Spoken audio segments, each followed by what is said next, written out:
Hi, good afternoon everyone. Welcome back to my channel, Pinay sa Espanya. For today, itutur ko kayo dito sa napakaganda at kamangha-manghang lugar na ito. Ito ang Aqueducto de Segovia, Spain. Sa ilang taong ko dito sa Spain, ngayon lang ako nakabisita sa lugar na to. Talaga namang namangha ako, lalo na nung nilapitan ko, ang ganda. Solid na solid yung pagkakagawa at hindi basta-basta masisira.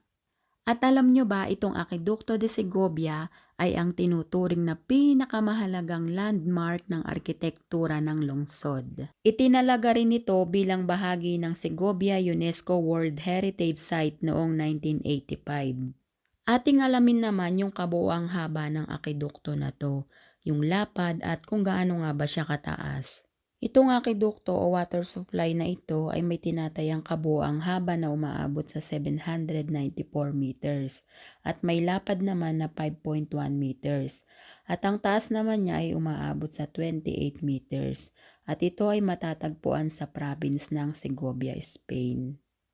Pag ganitong oras, kakaunti lang ang tao sa labas. Mamaya pa yan dadami bandang hapon hanggang gabi. Dito nga pala sa lugar na to, andito na lahat.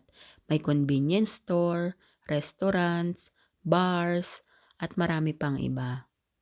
Ang aqueducto o water supply ng Segovia na ito ay itinayo noong ika-unang siglo sa ilalim ng pamamahala ng Imperyong Romano na kung saan ito ang nagsupply ng tubig mula sa Prio River patungo sa lungsod hanggang sa ika-20 siglo. Sa tibay at sa ganda ng pagkakagawa nito, lalo na kung malalapitan mo, talagang hahanga ka. Kaya ito ay isa sa tinuturing nila na pinakamahusay na preserbang Roman engineering works. Iikot ko pa kayo ng isa para makita nyo yung ganda ng aqueducto na to. Nang sa ganun, parang kasama na rin namin kayo ni Mister na namasyal dito. Ayan, napakaganda at napakatibay ng pagkakagawa. Tulad nga ng sabi ko sa inyo kanina, pag nakita nyo to sa malapitan, talagang kamangha-mangha yung pagkakagawa.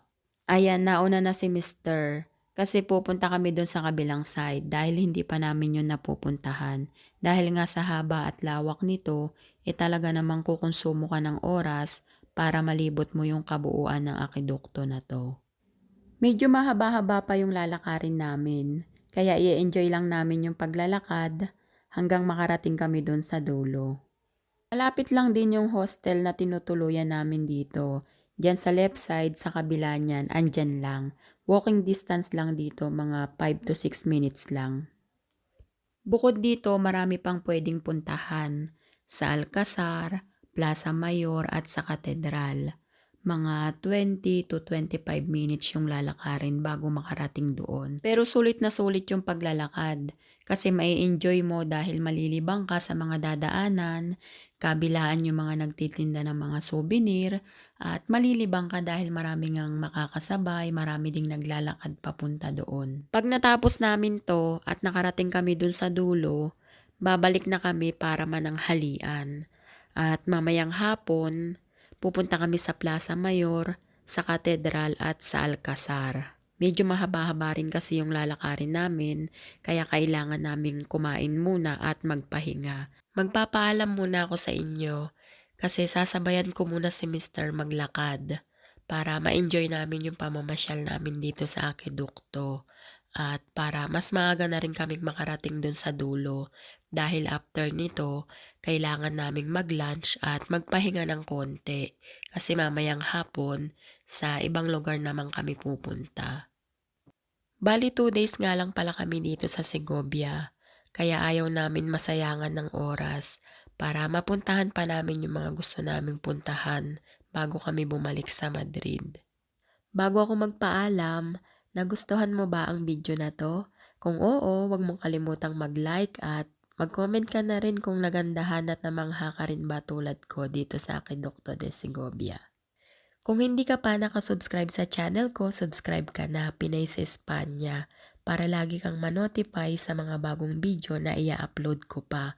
At pakishare mo na rin para mapanood ng iba nang sa ganon makita nila ang ganda ng Espanya.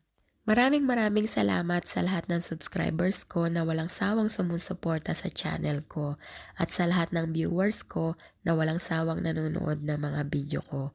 Maraming salamat po sa inyong lahat. Kung wala po kayo, wala rin si Pinay sa Espanya. Road to 9K subscribers na nga po pala tayo. Sana patuloy niyo pong suportahan yung channel ko at wag po kayong magsasawang manood ng mga video ko. Hanggang dito na lang po muna. Magpapaalam na ako. See you on my next video.